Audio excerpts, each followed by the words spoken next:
Okay, this blinds controller is from Zemismart. Inside the box, there are 4 items.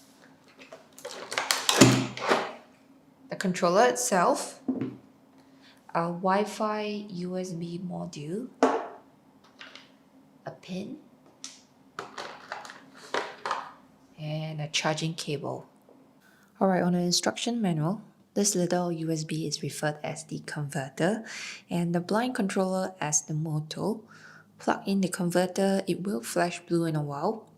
And on my phone, I will launch the Smart Life app. Once the plug starts flashing, hit on the plus icon, auto scan, and it should show up in a while.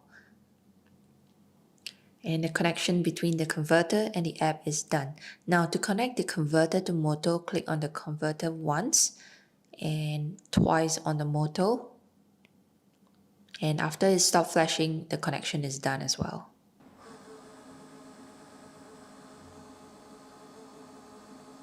When you install the wall plate, try to install 1 cm lower so you have the option to reposition the controller higher or lower. I'm not sure if it's my wall slanted or something.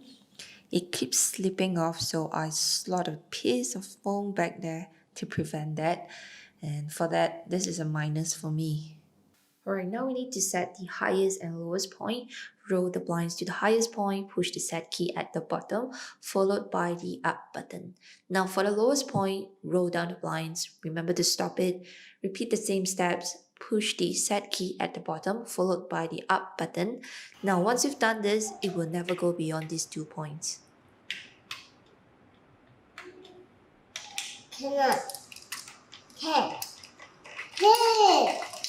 Mama.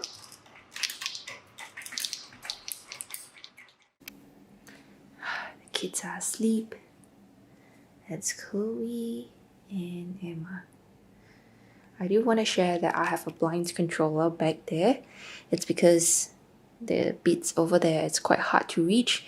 Every morning I have to climb this 2 bed to get there, and I have to do the same every evening to pull it.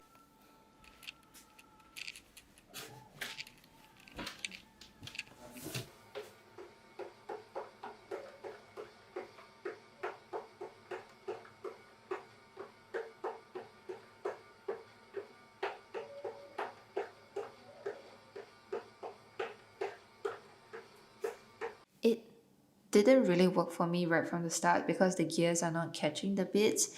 When it starts to rotate, the bits are just slipping off. So I requested for additional gears to work with, and I find that this particular gear here, it works the best with heavy blinds. I have one that's about 2.5 meters wide and it's able to pull that weight up. However, for new orders, they will replace it with this white gears instead, which I've also tested, and I would recommend it for anything that's below 2 meters, and even if it's super heavy, it should work quite well. My Google Home is placed too near to the TV in a way that whenever the TV is playing, Google continues to hear me well, so I avoid saying long sentences to it. For example, okay Google, open the blinds to 50%. It probably heard like half of it, so what I do is I create a routine called halftime, and whenever I say okay Google, halftime, it will just open the blinds to 50% for me in the living room. I do have another blind controller from Zemismart. The difference is that the Wi-Fi is built in for this model and that the battery life lasts around 2 days. But for this, I haven't had a second charge yet since 27 May and today is already 10 July. It could be 2 months to half a year for all I know, but right now I'm happy to charge it once a month. Now, I would say that the blinds work pretty well except for the initial issues with gears, mounting, and noise. I also love that it doesn't require any invasive installation or cables to install this, which is something that I like to avoid. In total, I think this product does what it says, and that's all I care about. I'm gonna wrap up my review for the Zemismart blind controller here. Feel free to DM me on Instagram or ask me any questions in the comment section below. and I will see you in the next video. Bye!